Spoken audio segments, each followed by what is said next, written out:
ጤና ይስጥልን የተወደዳችሁና የተከበራችሁ የገበያ ሚዲያ ተከታታዮቻችን እንደምን አላችሁ? በምዕራፍ 2 የመረጥንላችሁን ኢኮኖሚያዊና ማህበራዊ መረጃዎቻችንን ይዘንላችኋል። ከመረጃዎቹ ጋር እኔ መላኩ ደምሰው ነኝ። በቅድሚያም አርዕስቶችን እናስቀድም። በአዲስ አበባ ከተማ አስተዳደር አገልግሎት የሚሰጡ ሁሉም ማሽነሪ ማሰልጠኛ ተቋማት ላይ እገዳ መጣሉ ተሰምቷል። ለምን ታገዱ? በዝርዝር እናደርሳችኋለን። ሁሉንም ሹፌሮች ወይም አሽከርካሪዎች የሚመለከት አስደንጋጭ በሌላ በኩል ደግሞ ጠቀሜታ ያለው መረጃ ከትራንስፖርትና ሎጂስቲክ ሚኒስቴር ተሰምቷል። አስደንጋጩ መረጃ ምንድነው? በዝርዝር እናጋራችኋለን። መድኃኒትና የሕክምና መገልገያዎችን በተመለከተ አዲሱ አዋጅ ወጥቶ መመሪያ እየተዘጋጀ መሆኑ ተነግሯል። በዝርዝር ከምትሰሟቸው መረጃዎቻችን መካከል ይገኝበታል። የኢትዮጵያ ብሔራዊ ባንክ በዛሬው ዕለት ለአምስተኛ ጊዜ የውጭ ምንዛሬ ጨረታን ያካሄደ ሲሆን በጨረታውም $1 መሸጫ ዋጋን ይፋ አድርጓል። የተወደዳችሁ ተከታታዮቻችን እነዚህንና ሌሎች የመረጥንላችሁን ኢኮኖሚያዊና ማህበራዊ መረጃዎቻችንን ይዘንላችኋል። አዳዲስ እንዲሁም ትኩስ ኢኮኖሚያዊና ማህበራዊ መረጃዎችን ለማግኘት ታዲያ የገበያ ሚዲያን እንድትወዳጁ እየጋበዝን በዝርዝር ወደምንመለከታቸው ዜናዎቻችን እናልፋለን። በግንባታ ጥራትና ቅልጥፍና የሚታወቀው ሂል ቦተም ፕሮፐርቲስ ልዩ የቤት ዋጋ ቅናሽ ማድረጋችን ስንነግሮ በታላቅ ደስታ ነው። ከባለ 2 እስከ ባለ 3 መኝታ ቤቶችን 100% የተጠናቀቁና 80% ላይ የደረሱ በ12 ወር ጊዜ ውስጥ መረከብ የሚችሉ ዘመናዊ ቤቶችን እንሆ ብለናል። ለክፍያ ይጨነቁ፣ 50% በባንክ እንዲከፍሉ አመቻችተናል። ኮምፓውንዳችን ውስጥ የሜዳ ቴኒስ፣ የመዋኛ ገንዳ፣ የልጆች መጫወቻ፣ ጂም፣ ስፓ፣ ካፌና ሬስቶራንት አገልግሎት እየሰጡ ይገኛሉ። የልዩ ቅናሽ ለአጭር ጊዜ የሚቆይ በመሆኑ ፈጥነው ይደውሉ። ቀድመው ለሚደውሉ 5 ሰዎች ደግሞ ልዩ የሆነ ተጨማሪ ቅናሽን አዘጋጅተናል። ለበለጠ መረጃ በ0978 238424 ይደውሉ። ሂል ቦተም ፕሮፐርቲስ። በቴክኒክና ሙያ ተቋማት ውስጥ ክህሎት ያለው የመምህር እጥረት ከፍተኛ መሆኑን የፖሊሲ ጥናት ኢንስቲትዩት አስታወቀም። በተለይም ከዩኒቨርሲቲ ተመርቀው በቴክኒክና ሙያ የሚያስተምሩ መምህራን በኢንዱስትሪዎች የመስራት ልምድ ስለሌላቸው በሙያው የክህሎት እጥረት እንደሚታይባቸው ኢንስቲትዩቱ ባደረገው ጥናት ጠቅሷል። የቴክኒክና ሙያ ትምህርትና ስልጠና ስርዓት ግንባታ ለኢትዮጵያ ኢኮኖሚያዊ ሽግግር በሚል ርዕስ የፖሊሲ ጥናት ኢንስቲትዩት ጥናት ማድረጉም ተገልጿል። በፖሊሲ ጥናት ኢንስቲትዩት መሪ ተመራማሪ የሆኑትና በዚህ ጥናት ከተሳተፉት ባለሙያዎች መካከል ዶክተር አማረ ማተቡ አንዱ ሲሆኑ ከቴክኒክና ሙያ ሰልጥነው የመጡ ባለሙያዎች የክህሎት ማነስ እንደሚታይባቸው ከአምራች ተቋማት ተረድተናል ብለዋል። ከዚህም ባለፈ ደግሞ በቴክኒክና ሙያ ተቋማት ለተግባር መማሪያ ተብለው የሚዘጋጁ ቁሳቁሶች ዘመኑ እየሄደበት ካለው ቴክኖሎጂ ጋር የሚጣጣም አይደለምም ተብሏል። ይህ ደግሞ ሰልጣኙ ወደ ስራው ዓለም ሲገባ አዲሱን ቴክኖሎጂ ለመለማመድ እንዲቸገር ያደርገዋል ሲል ጥናቱ አስረድቷል። ሕገወጥ የማዕድን ቁፋሮና ዝውውር ውስጥ የክልሎችና የአካባቢው ባለስልጣናት እጅ እንዳለበት ተነገረም። ይህ የተባለው ደግሞ የገቢዎች ሚኒስቴር የ9 ወር የሥራ ክንውን ሪፖርቱን ለሕዝብ እንደራሴዎች ምክር ቤት ባቀረበበት ወቅት ነው። የምክር ቤቱ ቋሚ ኮሚቴ አባላቱ ማዕድናቱ ወደሚገኙበት ክልሎችና አካባቢዎች ለመስክ ምልከታ በሄዱበት ወቅት በአካባቢው የተሰማሩ ሕገወጥ የማዕድን ቁፋሮ፣ ዝውውርና ሽያጭ በክልሉ እንዲሁም በአካባቢው ባለስልጣናት ጭምር እንደሚካሄድ ማስተዋል መቻላቸውን አንስተዋል። አባላቱ አክለውም በጸጥታ ኃይሎች የሚያዙ ህገወጦች ከክልልና ከአካባቢው ባለስልጣናት ጋር የጥቅም ትስስርና የስጋ ዝምድና ያላቸው በመሆኑ ህገወጦች ሲያዙም በአመራሮች እንዲፈቱ ይደረጋል ሲሉም ተናግረዋል። ህገወጦቹም በአመራር ትዕዛዝ ከተፈቱ በኋላ ለህግ እንደማይቀርቡ የተናገሩት የምክር ቤቱ አባላት ይህን ችግር ለመፍታት ምን እየተሰራ ነው የሚል ጥያቄንም አንስተዋል። የገቢዎች ሚኒስቴር በበኩሉ በዚህ ድርጊት ውስጥ ያሉ ባለስልጣናት ከድርጊታቸው እንዲቆጠቡ በማሳሰብ ችግሩ እልባት እንዲያገኝ ደግሞ ጉዳዩ ከሚመለከታቸው ተቋማት ጋር እየሰራሁ ነው ማለቱን ጠቁሟል። በተጨማሪም የገቢዎች ሚኒስቴር የ9 ወራት የሥራ ክንውን ሪፖርትን ያቀረቡት ሚኒስትሯ ወይዘሮ አይናለም ንጉሴ በበኩላቸው የማዕድን መስክ በተለይ የውጭ ምንዛሬ ገቢን ከማስገኘት አኳያ ከፍተኛ መሻሻል መታየቱን ተናግረዋል። ይሁንና ግን ማዕድን አሁንም በህገወጥ መንገድ ገበያ ላይ ይውላል ይመረታልን ብለው በዚህ ሂደት ውስጥ ያሉ ባለስልጣናትም ከዚህ ድርጊታቸው ተቆጥበው ለህዝብ አገልግሎት የሚውልበት ላይ መስራት አለባቸው ሲሉም አሳስበዋል።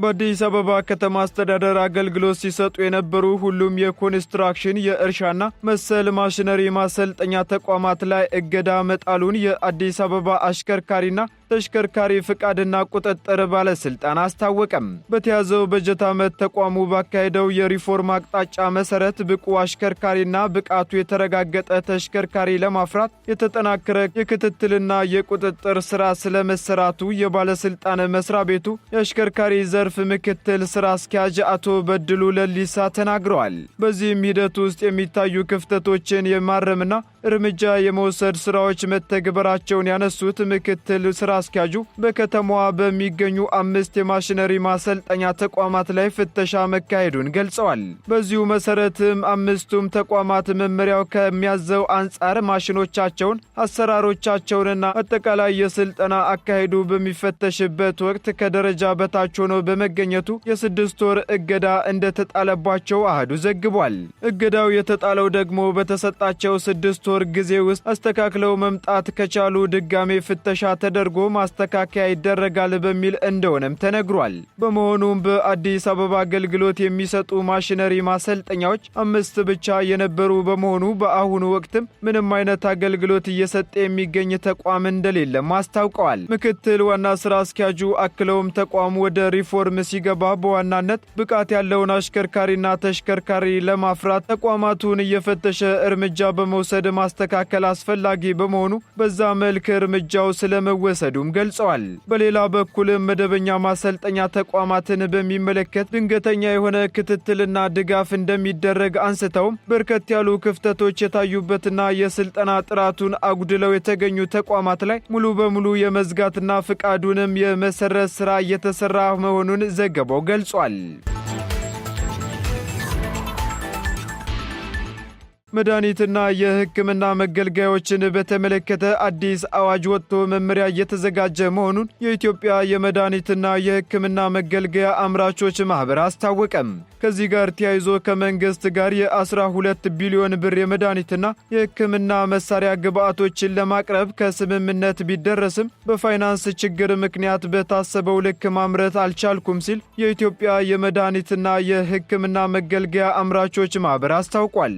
መንግስት 123 የሚጠጉ የመድኃኒትና የሕክምና መሳሪያዎች በሀገር ውስጥ እንዲመረቱ ከስምምነት ቢደርስም የሥራ ማስኬጃ ገንዘብ ባለማመቻቸቱ ግን በታሰበው መልኩ እንዳይመረቱ ሆነዋል ሲሉ የማኅበሩ ፕሬዝዳንት ዶክተር ዳንኤል ዋቅቶሌ ተናግረዋል። እንደ ሀገር ያለውን የመድኃኒት እጥረት ለመቅረፍም በዘርፉ የተሰማሩ ድርጅቶች ሰፊ ሥራ እየሰሩ መሆኑን በመግለጽ አምራቾቹ ከባንኮች የብድር አገልግሎት ማግኘት ባለመቻላቸው ችግሩ ሊቀረፍ አለመቻሉንም አክለዋል። በሌላ በኩል ደግሞ መድኃኒትና የሕክምና መገልገያዎችን በተመለከተ አዲስ አዋጅ ወጥቶ መመሪያ እየተዘጋጀ መሆኑንም ዶክተር ዳንኤል ተናግረዋል። የኢትዮጵያ መድኃኒት አቅራቢ ቦርድ ከኢትዮጵያ መድን ድርጅት ጋር በመሆን የአምራቾች የኢንሹራንስ ዋስትና ለመቀበል በሂደት ላይ መሆናቸውንም ገልጸዋል። በተጨማሪም በቀጣይ 2 ወራት የፋይናንስ ችግሩን ለመፍታት ትልቅ ተስፋ የተጣለበት መሆኑም ተነግሯል። የሙያ ብቃት ምዘና ማረጋገጫ ያልያዘ ማንኛውም አሽከርካሪ ማሽከርከር እንደማይችል ተነገረም። የትራንስፖርትና ሎጂስቲክ ሚኒስቴር ከያዝነው ዓመት ጀምሮ በአገር አቀፍ ደረጃ የአሽከርካሪዎች የሙያ ብቃት ምዘና እንደሚጀምር አስታውቋል። የብቃት ምዘናው መስጠት ያስፈለገበት ምክንያት ደግሞ 83 በመቶ በሀገሪቱ እየደረሰ የሚገኘው የትራፊክ አደጋ ከአሽከርካሪዎችና ተሽከርካሪዎች ጋር የሚያያዝ በመሆኑ ነው ተብሏል። ይህን ተከትሎም በዚህ ዓመት ምዘናው ሥራ ላይ ባሉ አሽከርካሪዎች እንደሚጀመር የተገለጸ ሲሆን በዚህም በሕዝቡና ደረቅ ጭነት ከ1 እስከ 3 ባሉ ደረጃዎች እንዲሁም ለፈሳሽ 1 እና 2 አሽከርካሪዎች የሙያ ብቃት ምዘና እንደሚሰጥ ተገልጿል። በተጨማሪም የሙያ ብቃት ምዘና ከመሰጠቱ በፊት ለአሽከርካሪዎቹ የሙያ ስልጠና እንደሚሰጥም ተመላክቷል። እንዲሁም ደግሞ ከሙያ ስልጠናው በኋላ የሙያ ብቃት ምዘና እንደሚወስዱና ፈተናውን ያለፉት መንጃ ፈቃዳቸው በዓለም አቀፍ ደረጃ ተቀባይነት እንደሚኖረውም ተገልጿል። በሌላ በኩል የሙያ ብቃት ምዘና ፈተናውን ወስደው ያላለፉ አሽከርካሪዎች እንደገና ስልጠናውን ወስደው ድጋሜ ይፈተናሉም ተብሏል። በዚህም መሰረት የሙያ ብቃት ምዘና ማረጋገጫ ያልያዘ አሽከርካሪ ማሽከርከር እንደማይቻልም መገለጹ ተሰምቷል። በቀጣይም የሙያ ብቃት ምዘና ታክሲን ጨምሮ በሌሎችም አሽከርካሪዎች ላይ እንደሚተገበር ተነግሯል። በተጨማሪም ደግሞ በትራንስፖርትና ሎጂስቲክ ሚኒስቴር የወጣው ታርጋ የሚያስቀይር መመሪያ ሁሉም የተሽከርካሪ መለያ ቁጥር ሰሌዳዎች በእንግሊዝኛና በግዕዝ ፊደላት ኢትዮጵያን የሚያመለክት አጭር ጽሑፍና የኢትዮጵያ ካርታ እንዲኖራቸው ሊደረግ መሆኑን በገበያ ሚዲያ ዜና ወጃችን ወደ እናንተ ማድረሳችን ይታወሳል። በኢትዮጵያ የሚመዘገቡ ሁሉም ተሽከርካሪዎች ኢቲ የሚል መለያና የኢትዮጵያ ካርታ ያለበት አዲስ የመለያ ሰሌዳ ቁጥር እንደሚኖራቸው የሚደነግግ አዲስ መመሪያ መውጣቱ ተነግሯል። የወጣው አዲሱ መመሪያም በአሁኑ ሰዓት በስራ ላይ ያሉ የተሽከርካሪ ሰሌዳዎች ላይ የሚቀመጠውን የተለያዩ ክልሎችና የከተማ አስተዳደሮች መለያዎችን እንደማያካትትም አስቀምጧል። በሌላ በኩል ደግሞ በአፋን ኦሮሞ፣ ትግረኛና ሱማለኛ ቋንቋዎች የመንጃ ፍቃድ ስልጠና እንዲሰጥ መፍቀዱን የአዲስ አበባ ከተማ አስተዳደር የአሽከርካሪና ተሽከርካሪ ፍቃድና ቁጥጥር ባለስልጣን ማስታወቁ ይታወሳል። ባለስልጣን መስሪያ ቤቱ ከሚሰጣቸው በርካታ አገልግሎቶች ውስጥ አዲስ መንጃ ፍቃድ አገልግሎት አንዱ ሲሆን የእጩ አሽከርካሪዎች የንድፈ ሐሳብ ስልጠናና ፈተና በአማርኛ ቋንቋ ብቻ ሲሰጥ እንደነበርም ተጠቅሷል። በዚህም በአፍ መፍቻ ቋንቋዎች በአማራጭነት ቢሰለጥኑና ቢፈተኑ የተሻለ ውጤት ሊያመጡ እንደሚችሉ ለረጅም ጊዜ ሲጠየቅ የነበረ የመልካም አስተዳደር ጥያቄ መሆኑን በመረዳት እጩ አሽከርካሪዎች ከአማርኛ በተጨማሪ በቀረቡት የቋንቋ አማራጮች መሰልጠንና መፈተን እንደሚችሉ ባለስልጣኑ አስታውቆ እንደነበር አይዘነጋም። የኢትዮጵያ ብሔራዊ ባንክ ለአምስተኛ ጊዜ ዛሬ ያካሄደውን የውጭ ምንዛሬ ጨረታ ውጤት ይፋ አደረገም። ባንኩ ለዛሬ ያቀረበው የውጭ ምንዛሬ ጨረታ 70 ሚሊዮን ዶላር ሲሆን በዚህም ለ1 ዶላር በአማካኝ 132 ብር ከ96 ሳንቲም ሆኖ ተመዝግቧል። የብሔራዊ ባንክ ገዢ አቶ ማሞ ምህረቱ በየ2 ሳምንት ልዩነት ተመሳሳይ ጨረታ እንደሚካሄድ ባለፈው መጋቢት ወር መጨረሻ ገደማ ማስታወቃቸው ይታወሳል። በዚሁ መሰረትም የሚካሄደው ጨረታ እስከ 2017 በጀት ዓመት መጨረሻ ድረስ እንደሚካሄድ የብሔራዊ ባንክ መረጃ አመላክቷል። በእነዚህ ጨረታዎችም የሚቀርበው የውጭ ምንዛሬ መጠን በወቅቱ ያለውን የውጭ ምንዛሬ ፍላጎት በማገናዘብ እንደሆነም አቶ ማሞ ምህረቱ በዚህ ወቅት ተናግረው ነበርም። በዚህ መሰረትም ባለፈው መጋቢት ወር መጨረሻ በተካሄደው ጨረታ 50 ሚሊዮን ዶላር ለጨረታ የቀረበ ሲሆን በዚህ ጊዜ ደግሞ ለ1 ዶላር የቀረበው አማካኝ ዋጋ 131 ብር ከ7 ሳንቲም ሆኖ ተመዝግቦ ነበር። በተመሳሳይም በሚያዝያ ወር የመጀመሪያ ሳምንት በተካሄደ ጨረታ ደግሞ ለዛሬው ከቀረበው ጋር በተመሳሳይ 70 ሚሊዮን ዶላር ለጨረታ የቀረበ ሲሆን ለ1 ዶላር በአማካኝ 131 ብር ከ1 ሳንቲም ሆኖ ተሸጦ ነበር።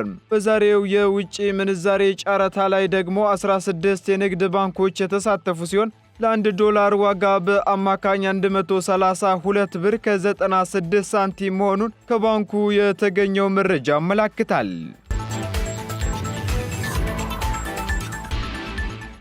ቀጥለናል። ውድ ተከታታዮቻችን ወደ መጨረሻው መረጃችን ስንሸጋገር የአሜሪካና ቻይና ባለስልጣናት የገቡበትን የንግድ ጦርነት ለማርገብ በዚህ ሳምንት ንግግር እንደሚጀምሩ ተሰማም። የቻይና ምክትል ጠቅላይ ሚኒስትር ሂ ሊፊንግ የፊታችን አርብ በስዊዘርላንድ ይጀመራል ተብሎ በሚጠበቀው ንግግር እንደሚሳተፉ የሀገሪቱ የውጭ ጉዳይ ሚኒስትር አስታውቋል።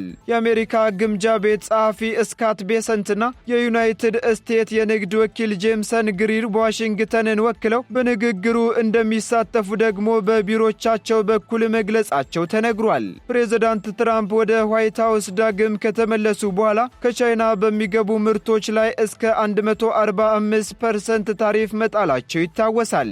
ቤጂንግ ለዚህ እርምጃ አጸፋ የሰጠች ሲሆን በአንዳንድ የአሜሪካ ምርቶች ላይ እስከ 125% ቀረጥ መጣሏን አስታውቃለች። የታቀደው ይህ ንግግርም የቻይና ምክትል ፕሬዝዳንት ሃንዜንግ የትራምፕን በዓለ ሲመት ከታደሙ በኋላ በከፍተኛ ባለስልጣናት ደረጃ የሚደረግ የመጀመሪያ ግንኙነት መሆኑን ቢቢሲ ዘግቧል። የተወደዳችሁና የተከበራችሁ ተከታታዮቻችን ለምዕራፍ 2 ያዝንላችሁ ኢኮኖሚያዊና ማህበራዊ መረጃዎቻችን እነዚህን ይመስሉ ነበር። አዳዲስ እንዲሁም ትኩስ ኢኮኖሚያዊና ማህበራዊ መረጃዎቻችንን ለማግኘት ታዲያ የገበያ ሚዲያን እንድትወዳጁ እንጋብዛለን። ሰናይ ጊዜን ተመኘን። በግንባታ ጥራትና ቅልጥፍና የሚታወቀው ሂል ቦተም ፕሮፐርቲስ ልዩ የቤት ዋጋ ቅናሽ ማድረጋችን ስንነግሮ በታላቅ ደስታ ነው። ከባለ 2 እስከ ባለ 3 መኝታ ቤቶችን 100% የተጠናቀቁና 80% ላይ የደረሱ በ12 ወር ጊዜ ውስጥ መረከብ የሚችሉ ዘመናዊ ቤቶችን እንሆ ብለናል። ለክፍያ ይጨነቁ፣ 50% በባንክ እንዲከፍሉ አመቻችተናል። ኮምፓውንዳችን ውስጥ የሜዳ ቴኒስ፣ የመዋኛ ገንዳ፣ የልጆች መጫወቻ፣ ጂም፣ ስፓ፣ ካፌና ሬስቶራንት አገልግሎት እየሰጡ ይገኛሉ። የልዩ ቅናሽ ለአጭር ጊዜ የሚቆይ በመሆኑ ፈጥነው ይደውሉ። ቀድሞው ለሚደውሉ 5 ሰዎች ደግሞ ልዩ የሆነ ተጨማሪ ቅናሽን አዘጋጅተናል። ለበለጠ መረጃ በ0978 238424 ይደውሉ። ሂል ቦተም ፕሮፐርቲስ